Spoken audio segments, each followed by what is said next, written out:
absolute mastery over the forces of darkness, enough magical power to reduce whole oceans to barren deserts, the bane of the underworld.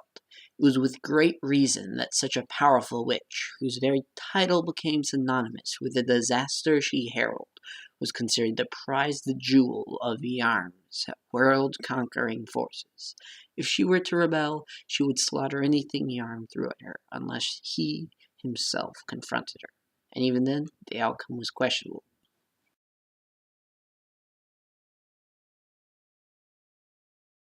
Calamatas's true name is unknown. She was born in a mountainous region to a family of extremely skilled mages, whose destructive powers rivaled those of demigods. They taught her how to master the vehement and volatile natures of dark magic, without giving in to the negative emotions that those powers can inflict upon the wielder. The dark is within all of us, but when gazing into darkness, the darkness also gazes into you, her father told her, quoting a famous philosopher. However, one morning, after a particularly heated clash with a rivaling faction, Calamatas woke up to find her parents and siblings dead, hung on crucifixes by an angry mob. Filled with hatred and rage, Calamatas forgot what her parents had taught her and wrought devastation upon the mob, burning them with hellfire and teleporting them to the underworld to be tortured for eternity.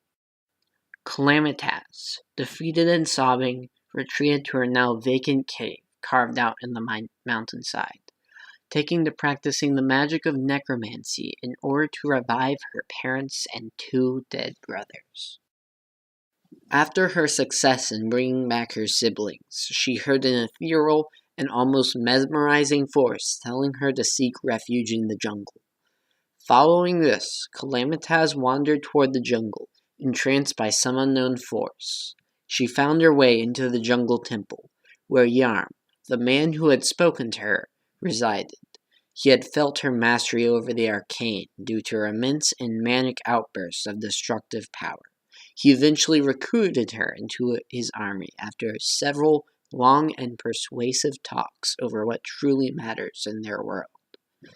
When the Medias refused to help Yarm in a ritual to awaken the slumbering god, Yarm had Calamatas incinerate the oceans as her first mission, thus causing the desert scourge to go on a rampage. But somewhere deep down in her psyche, the good in Calamatas still existed. Weeks passed. Each day she argued more and more with herself over what was necessary to achieve a goal, and ultimately began distrusting Yarm. One day, Calamatas met with Yarm and attempted to convince him that his logic is flawed. Yarm heard none of it, and sent her immediately out of his throne room. That very same day, Calamatas betrayed Yarm by unleashing the ancient golem using one of the ancient power cells. The golem rampaged through the temple, distracting Yarm and his soldiers.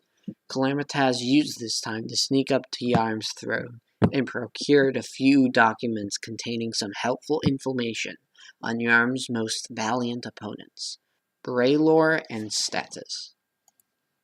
When Yarm and his men obliterated the golem, he cursed Calamatas for her betrayal. Due to her being a fair distance away, the curse had lessened in impact on her, but still managed to worm its way into her mind.